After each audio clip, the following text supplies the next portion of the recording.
বিয়ের অনুষ্ঠানে প্রয়োজনীয় প্রত্যেকটা ছোট ছোট জিনিসই আমরা খুব সুন্দর করে সাজিয়ে তুলতে চাই। যেমন ধরো ওই কনের কৌটোটা, যেটা গাছ কৌটো হিসেবে আমরা চিনি, আর বিয়ের পিঁড়িটাই বা কেন বাদ যায়। আর অবশ্যই যেটা অত্যন্ত প্রয়োজনীয় শুভদৃষ্টির টাইমে, সেটা হলো ওই পান পাতা। কোনো কিছুই আজকালকার দিনে আমরা বাদ দিই না, সব কিছুকেই ওই দিনের মতোই স্পেশাল করে তোলার চেষ্টা করি। এইগুলোকে সাজিয়ে তোলার জন্য কেউ কেউ কাস্টমাইজ জিনিস অর্ডার দিয়ে নেয়, বা কেউ কেউ নিজের হাতে নিজের সব কিছু জিনিস নিজের মতো করে তৈরি করে নেয়। যারা এক্সপিরিয়েন্স ছাড়া নিজেদের জিনিসগুলো বানানোর জন্য রং তুলি নিয়ে বসে পড়ে, আজকে আমার ভিডিওটা তাদেরকেই উদ্দেশ্য করে। তো হ্যালো বন্ধুরা, welcome to my YouTube channel Sumo creative star. আবারও একটা নতুন ভিডিওতে তোমাদের সকলকে স্বাগত। চলো আজকের ভিডিওটা আমরা শুরু করি। তো প্রথমে তোমাদেরকে একটা সুন্দর পান পাতা নিয়ে নিতে হবে, যাতে পান পাতাটিতে কোনো ভাঁজ বা দাগ কিছু না থাকে।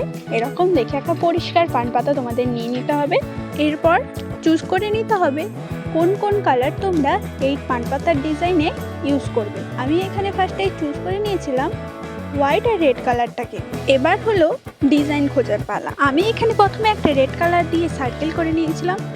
একটু বড় সাইজের সার্কেলটা করবে, এবার পুরোটা রেড কালার দিয়ে ভরিয়ে দেবে।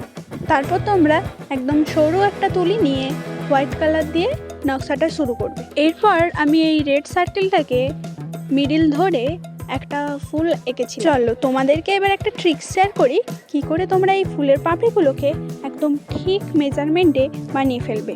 ফার্স্টে তোমাদেরকে চারদিকে চারটা পাপড়ি এঁকে নিতে হবে। একদম কন্টিনিউ পাপড়ি আঁকা চলবে না, চারদিকে চারটা পাপড়ি এঁকে নিতে হবে।